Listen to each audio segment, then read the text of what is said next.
Olá pessoal, sejam muito bem-vindos a mais um episódio do nosso podcast. Hoje vou entrevistar Juliana Costa Gonçalves, sócia fundadora da Car Family Business. Ela que é consultora, conselheira de família, palestrante há mais de 20 anos profissionalizando empresas. Seja muito bem-vinda e é um prazer poder bater esse papo com você. Muito obrigada, Eduardo. Eu que agradeço o convite para estar aqui estar aqui hoje conversando mais uma vez sobre esse tema tão instigante que é o desafio da profissionalização das famílias empresárias e os processos sucessórios. Muito obrigada. Vamos lá. A gente estava conversando nos bastidores, né, Juliana, sobre a estatística alarmante em relação às empresas familiares.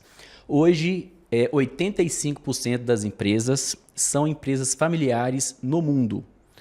Só que um número muito preocupante é o percentual que essas empresas, somente 4% dessas empresas, chegam na quarta geração. Então começa para a gente falando o que é, né, uma sucessão familiar, o porquê desse número, para a gente começar o nosso bate-papo. Então, eu vou acrescentar alguns dados na sua informação, né? É isso que a gente fala, 85% das empresas no mundo são familiares, no Brasil não é diferente, e infelizmente só 4% chega à quarta geração. Só que um dado que nos mostra a importância de se falar desse tema é que as empresas familiares hoje são responsáveis por mais da metade do PIB brasileiro e por 75% da força de trabalho, da mão de obra contratada no Brasil. Então, por esses números, a gente entende a importância das empresas familiares para o desenvolvimento econômico de uma cidade, de um estado e de um país, né? Nós, empresas familiares, somos responsáveis por mais da metade do PIB brasileiro. E quando a gente enxerga essa estatística, só 4% chegam na quarta geração, a gente chama isso de uma taxa de mortalidade da empresa familiar, ela é muito alarmante. E quando a gente fala da mortalidade, não necessariamente a empresa deixou de existir, mas ela sai das mãos da família fundadora. Muitas vezes deixou de existir também. Ou a família, por quê, né, que você perguntou? Porque a família, normalmente, ela não consegue lidar com o ambiente de uma família empresária. O que significa isso? Eu venho de uma empresa familiar. Eu sou terceira geração do Diário do Comércio, empresa jornalística. Para quem é de Belo Horizonte, conhece bastante. O Diário do Comércio foi fundado pelo meu avô. Ele sozinho, né, um empreendedor que criou a empresa. Nós estamos completando 93 anos esse ano. Ele teve 6 filhos e a minha geração de terceira geração, nós somos 18 netos. Então, você passa de um líder para 18 acionistas, vamos dizer assim. Ainda não é essa a realidade, mas são 18 netos. Então, é possível você tomar decisão com 18 pessoas ao redor de uma mesa? Né? Como você lida com um ambiente que se torna cada vez mais complexo? Porque uma coisa é você ter um líder. Ele sabe o que ele quer, o que ele vai fazer, como ele quer fazer. Outra coisa é você ter uma realidade de 6, né, que foi a segunda geração, ou 18. Então, esse ambiente ele vai se tornando mais complexo, né, pelas relações. Além disso, a gente não pode esquecer que quando a gente fala de uma empresa familiar, nós estamos falando de uma família. E o que existe numa família? Emoções, sentimentos, amores, simpatia, empatia, mas nós temos também o outro lado, né, que é mágoas, que é ressentimentos, que são as brigas, as disputas, o poder, os ciúmes, a inveja, né, porque isso é da natureza humana. Não é um privilégio meu nem seu, é do mundo dos seres humanos. Então, a gente está lidando com uma família que tem todo esse universo dentro do contexto de uma empresa que se busca uma maior racionalidade, resultados, objetivos. Então, é o encontro desses dois mundos que torna o ambiente complexo, né? Então, por isso que a gente tem essas estatísticas. Bacana, Juliana. Você já trouxe um exemplo aí, então, de uma empresa que saiu da primeira para a terceira geração, só aumentando, né, a quantidade de pessoas da mesma família. De membros da família. Uma dúvida que me veio aqui, 2 sócios irmãos, já é considerado uma empresa familiar ou por ser uma quantidade pequena ainda de família, ainda não se enquadra nesse contexto? A quantidade não interfere. O que define uma empresa familiar? A relação consanguínea, a participação societária, né? O grupo familiar é proprietário da empresa em termos de patrimônio, E é o grupo familiar que determina as grandes estratégias, o caminho, né, o futuro da empresa. Neste caso, 2 irmãos, a gente fala que é uma empresa unifamiliar. São 2 irmãos, mesmo sobrenome. A gente tem as empresas multifamiliar. Andrade Gutierrez aqui para nós de Belo Horizonte, né? Família Andrade, família Gutierrez. São provavelmente 2 amigos que se uniram e constituíram a empresa. Então, é uma empresa multifamiliar. Agora, é interessante o que você colocou. Quando a gente está falando de uma primeira geração, 2 fundadores, eles têm todos os desafios do negócio, né, de fazer a empresa dar certo, de fazer a empresa prosperar, consolidar no mercado. Então, esse ambiente da empresa familiar ainda não é uma realidade para eles, ainda não é uma questão para eles. Vai se tornar uma questão quando os filhos começarem a entrar, segunda geração, terceira geração, aí toda essa enxurrada de temas correlacionados vão surgir para ele. Na primeira geração ainda não é uma questão. Essa questão de empresa familiar é um assunto que está cada vez mais à tona, aparecendo aí, inclusive em notícias, em treinamentos, nos projetos que desenvolvemos aqui na nossa consultoria, já é um tema bem relevante há alguns anos. Como que você enxerga a questão do caminho para profissionalizar essa empresa? Como que é a estratégia? Quem toma essa decisão? Alguém externo tem que vir para, né, incentivar, alertar isso? Como que tem sido na prática nos projetos que você Ótima gerencia? Questão, né? Eu vou começar te colocando assim, o que é profissionalizar uma empresa, né? Algum passado recente, nós consultores ou outros consultores, que eu não estava nesse grupo, quando se falava em profissionalizar uma empresa, falava-se que era tirar todo mundo da família e buscar executivos de mercado para trabalhar no negócio. Isso era profissionalizar. Eu não compartilho dessa ideia. Para mim, profissionalizar significa ter pessoas competentes, qualificadas, dedicadas, comprometidas com o negócio, com aquele projeto empresarial. Indiferente se é família ou independente se é família, externo. não. Porque quando a gente fala profissionalizar com o executivo, eu estou falando que o membro da família não é profissional, o cara às vezes estudou, fez um MBA no exterior, ele não é profissional? Claro que não. Né? Quantos membros de... vou me dar meu exemplo, nunca tinha pensado nesse exemplo, mas eu sou uma profissional que tenho super sucesso profissional, assim me avalio, e não estou na empresa da minha família. Poderia estar lá, dedicando toda essa minha competência para a empresa da minha família. Então, ou seja, profissionalizar é você ter as pessoas competentes, qualificadas, sejam elas da família ou não. Então, esse é um conceito que eu acho muito importante. O segundo ponto, você me falou, quando que começa? Como que tem o estalo de que eu preciso... O fundador. Eu recebo muitos filhos, muitos netos, né, desejando iniciar um processo, mas você não tem o fundador ainda aberto para essa conversa. E aí você não consegue fazer nada. Ou seja, a segunda geração que acaba startando essa discussão e o fundador já começa a ser o entrave. E o fundador tem que... aí, ou os filhos e netos conseguem sensibilizar este fundador e vai variar muito no momento de vida, da saúde, do futuro, né, da perspectiva desse fundador, para ele estar aberto ou não a essas conversas, ou vai entrar em um conflito que não vai chegar a lugar nenhum. Mas o que eu chamo a atenção é porque, assim, enquanto o fundador não desperta para o assunto, isso pode acontecer com ele com 45 anos. Hoje eu tenho um fundador que tem 42 anos, que ele me procurou ano passado para fazer o processo sucessório dele. E ele falou, eu quero ter outras paixões na minha vida, essa paixão está consolidada, outras pessoas vão conduzi-la. Isso é um caso extremo, né? Um fundador de 45 anos. Como a gente tem fundadores de 70 anos, de 80 anos, outro dia eu escutei de um, eu só saio daqui o dia que eu for para o cemitério. Né? Então, assim, são realidades completamente diferentes. Mas o fundador precisa de sensibilizar. Isso não significa que ele vai sair do lugar dele, seja no cargo de presidente, qual seja, mas significa que a conversa veio para cima da mesa. E agora nós podemos falar sobre isso, que é o melhor, né, Eduardo? Porque, infelizmente, a gente vê a sucessão no Brasil acontecendo, e, quiçá, em outros lugares do mundo também, no pior momento. Qual é o pior momento? Da morte. Da morte. Ou um afastamento, né? Por uma doença grave. Então, este momento, a família não está preparada, o sucessor não está preparado, a empresa não está preparada, os funcionários não estão. Então, é um momento de um alto risco para o negócio.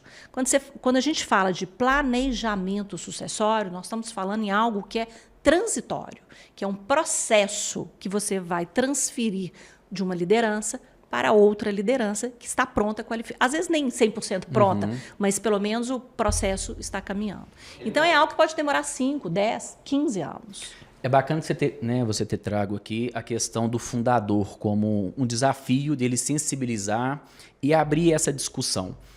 Você comentou de um empresário aos 45 anos, pelo jeito é uma idade mais precoce, que a idade média costuma ser o quê? 60, 70? Eles começam a pensar nisso a partir de 57, 58 anos, eles começam, é um assunto. Bacana. Né? É relativo também porque essa média não quer dizer que os filhos estariam prontos para receber esse desafio.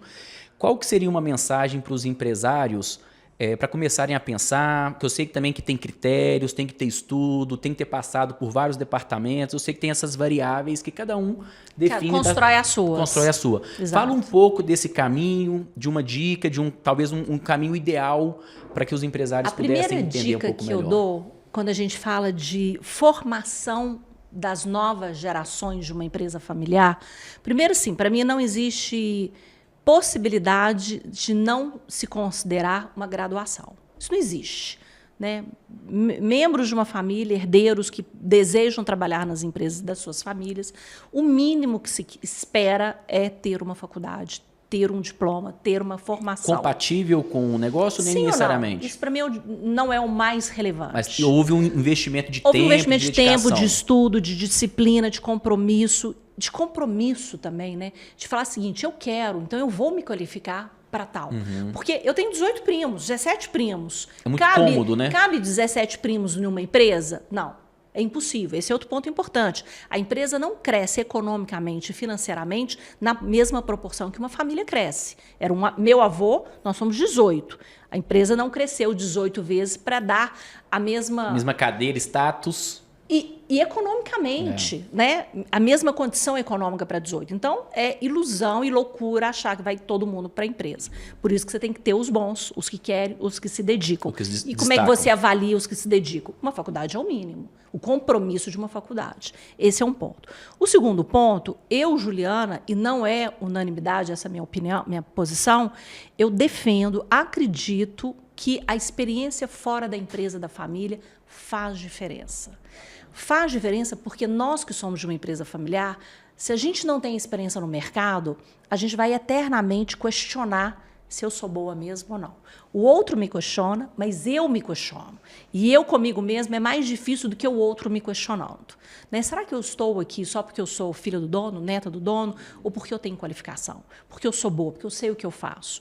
Então, esse elemento que é do íntimo de cada um de nós é algo que nos dá autoestima, confiança, segurança, que faz toda a diferença na vida profissional nossa, em qualquer momento da vida. Então, eu acho que isso todos merecem viver e ter para depois estar na empresa da familiar. Ou depois, ou antes, qual momento que isso vai acontecer na vida, normalmente é melhor no início, que é mais fácil. E o terceiro ponto que eu falo, que essa experiência fora também, ela ensina algo que poucas famílias empresárias conseguem ensinar com maestria, que é ensinar a trabalhar. Literalmente, é ensinar a trabalhar. É cumprir horário, é ter disciplina, é saber que você vai ser cobrado, que você tem que integrar, ser exemplo, engolir chefe chato, porque faz parte da vida de todos nós aqui, ter dia que você está lidando com gente mal-humorado, chefe, às vezes, mal educado, né? Faz parte, todos nós aqui já vivemos isso na vida. E quando você está na empresa da sua família, você começa a vida ali, eu brinco que é assim, eu estou com sede, aí alguém te traz um copo d'água. Né? Você não precisa nem pensar muito que ao redor, o ambiente quer te tratar bem, quer estar bem com você, né? Porque você é filho do dono, etc. Então, a experiência fora, ela é muito benéfica nesses dois aspectos, né? Você aprender a ter disciplina, né? No Brasil, a legislação brasileira coloca 30 dias de férias, né? Se quinta-feira é feriado, sexta-feira a gente trabalha. Então, assim, são coisas que são importantes a gente aprender. Outra coisa é você subir na sua vida profissional, em termos de hierarquia, de responsabilidade, e você ter alguns privilégios, porque a carga de responsabilidade, né, é diferente. É diferente. Agora, você iniciar uma carreira, né, sei lá, estagiário ou recém-contratado, e você é cheio de condições especiais, chega a hora que você quer, vai embora que você quer, hoje eu não vou trabalhar, hoje eu estou com dor de barriga, eu não vou trabalhar, ou vou emendar feriado, viajo 3 vezes por ano, isso não é uma maneira não de coloca você... a empresa no local, na posição que ela merece. E você aprende né? tudo errado. Né? Então, acho que para mim são alguns caminhos assim básicos para formar. Eu já vi algumas situações que eu quero, né, compartilhar com você. Eu já vi uma situação dos filhos na mesma média de idade, 18, 20, 22 anos, eram 3 filhos. Quando eles entraram na empresa, os 3 entraram praticamente ao mesmo tempo, eles já chegaram entrando na cadeira de diretores. Criaram cadeiras de diretoria, sem experiência nenhuma. E não foi à toa que essa empresa fechou logo depois. O pai estava querendo, né, alçar outros voos e colocou os filhos para tocar um negócio da família. Veio ao encontro que você comentou de ter um preparo, de ter uma casca para poder suportar. Isso eu acho um absurdo, assim, é um extremo. Já vi outra situação também, que eu acho que já tem mais lógica, que é o filho fazer um job rotation dentro da empresa. Se for, né, uma autopeça, começa lá no recebimento, vai na conferência, vai para o financeiro, vai para o balcão, vai para a expedição, para ele ter uma noção 360 da empresa. Isso já não deixa de ser uma preparação. E você trouxe também agora uma variável que seria uma formação. Qual que seria o momento ideal para iniciar uma sucessão? Você comentou que não é com base na idade da empresa, porque teve de 45, 60, 70.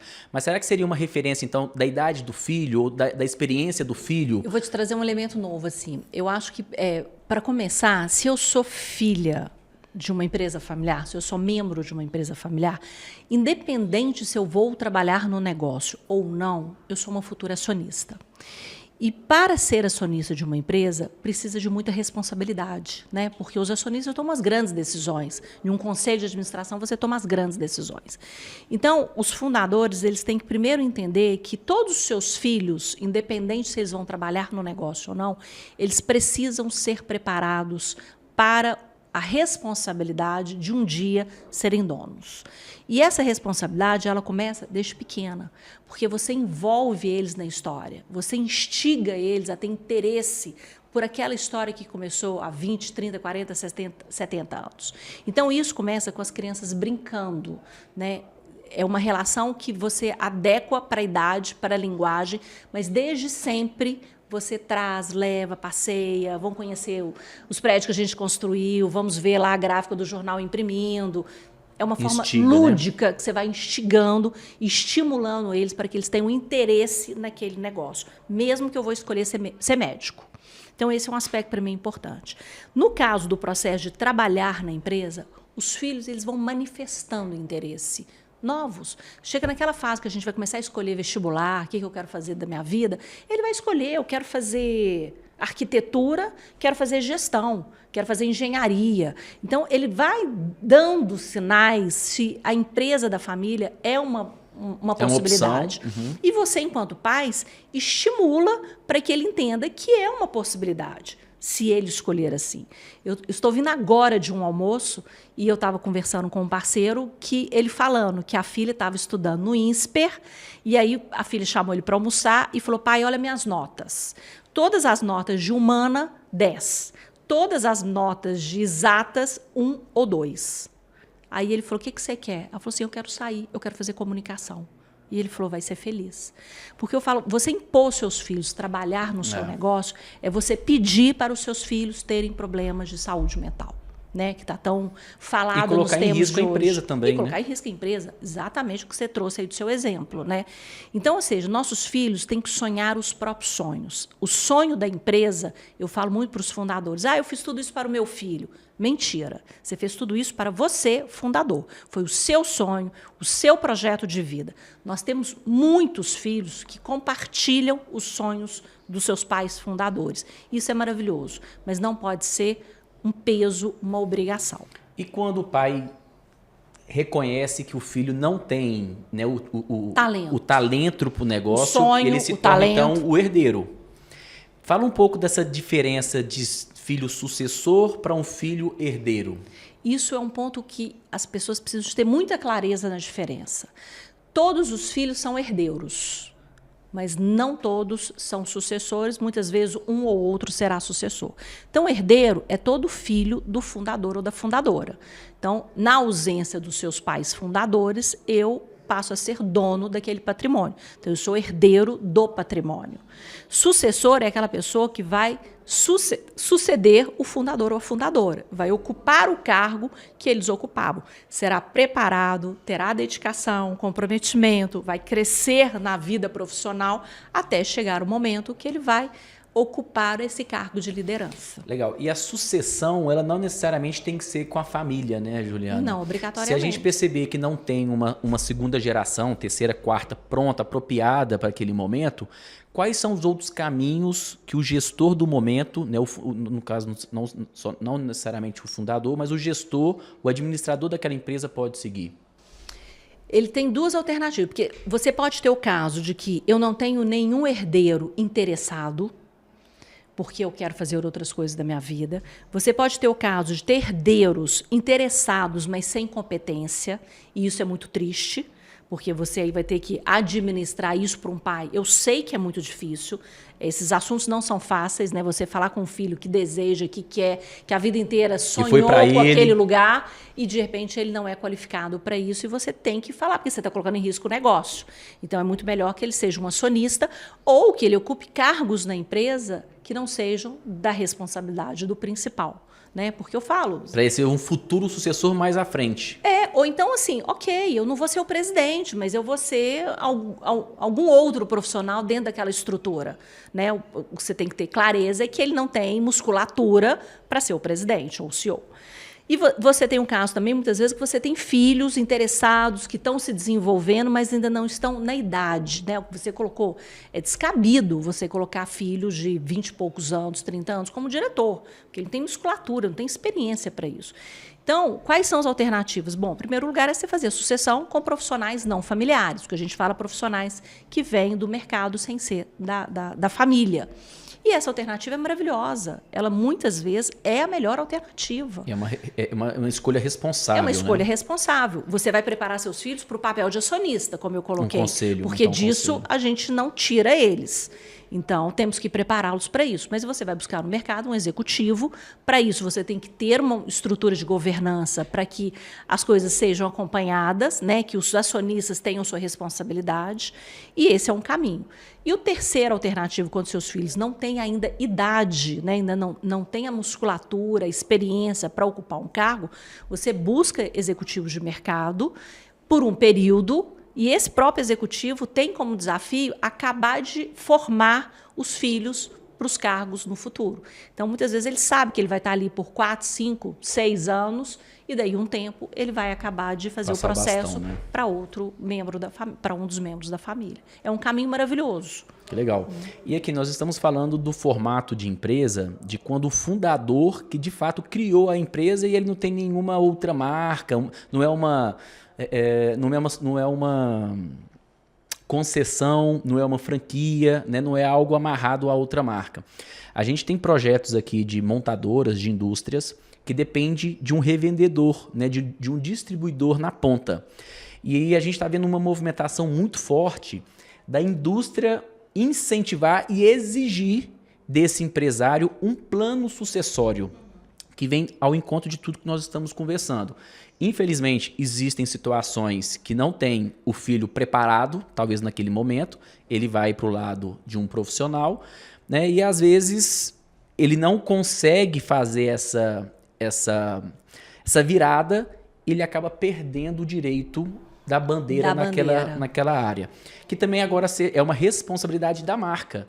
Porque caso venha a faltar uma pessoa dessa naquela área operacional, a marca ela vai ficar desassistida. E você não muda um gestor, Na verdade, eles estão olhando o negócio deles, né? Porque a marca, o sucesso da marca depende do sucesso das revendedoras. Então, ele precisa se preocupar com lá para garantir A gente Aqui. fala que marca forte é rede forte. É rede forte. Então, se eu tenho uma área enfraquecida, né, acaba impactando a marca como um todo. Eduardo, esse movimento, eu vou te falar que ele não é novo. Né? Há muito tempo, eu trabalhei na Fundação do Cabral durante 14 anos, nós tivemos várias marcas, né, do setor procurando apoio para fazer projetos de sucessão, de formação da rede de concessionárias. Então, esse é um movimento que acontece no mercado, não só no segmento, né, automotivo, como em vários outros segmentos.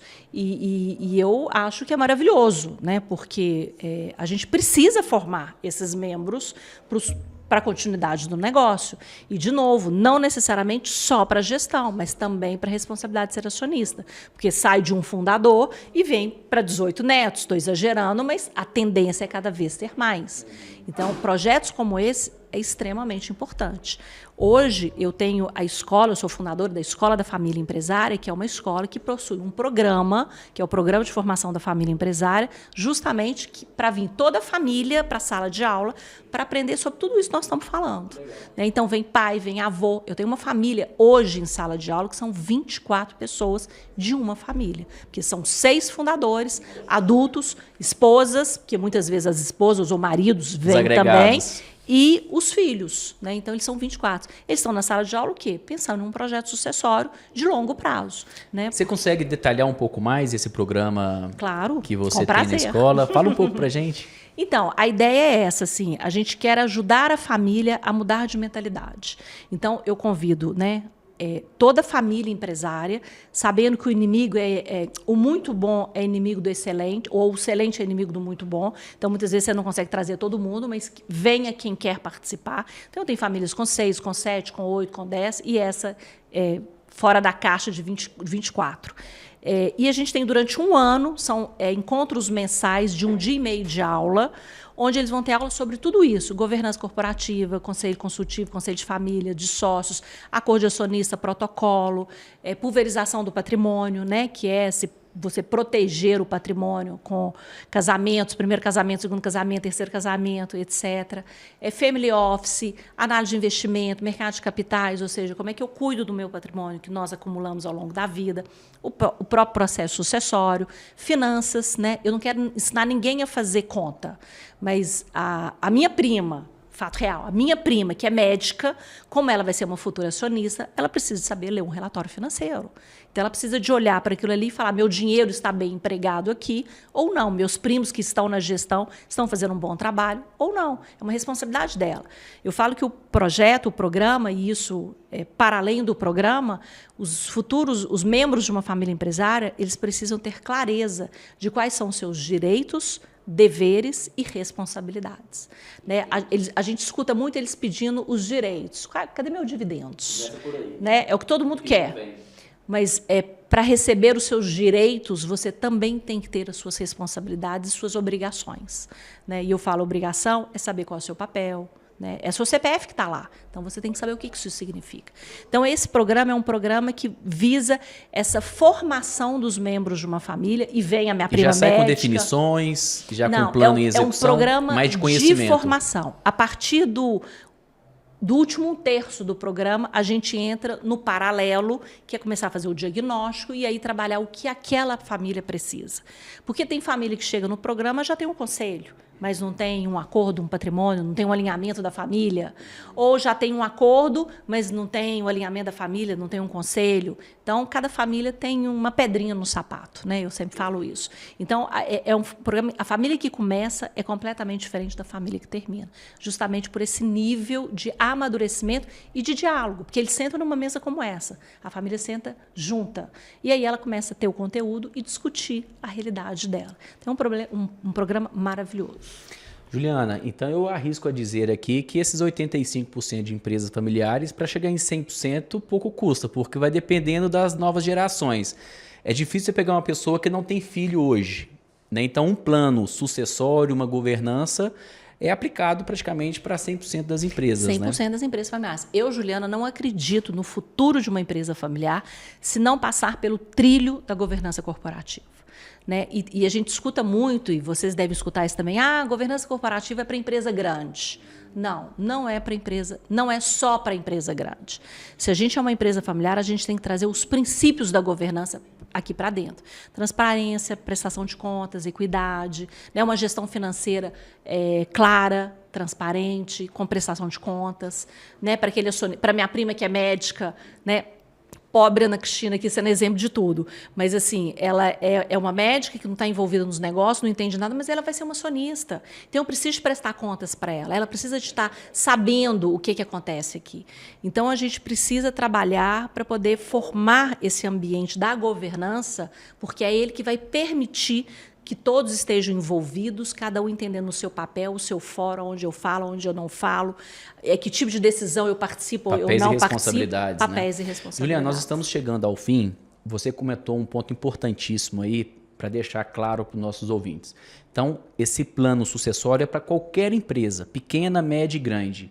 Fala um pouco em questão... Não falar de valores exatos, mas é factível para uma empresa pequena, talvez um curso mais inicial, introdutório? Como é que é a acessibilidade, né, desse conteúdo, dessa formação para vários níveis de empresa? Eu sempre falo que este assunto da empresa familiar, quando se trata de uma empresa familiar, ele independe do porte econômico da empresa.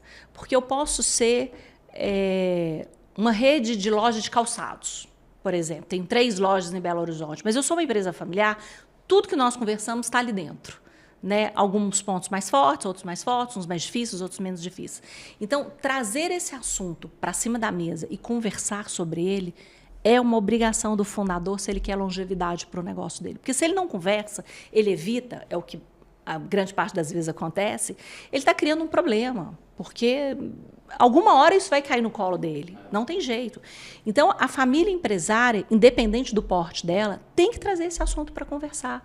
E aí, claro, o recurso impacta o que tipo de profundidade, solução né? eu posso buscar. Mas a gente tem uma série de livros, a gente tem uma série de estudos de caso, a gente tem dezenas e centenas de entrevistas, de material na internet, de filmes, de podcasts gravados, só eu já gravei não sei quantos. Então, assim, vamos escutar, vamos ouvir, vamos conversar. Amadurecer o assunto. Vamos trazer e começar a conversar sobre isso. E se a gente começa a conversar, a gente começa a falar o que a gente precisa fazer.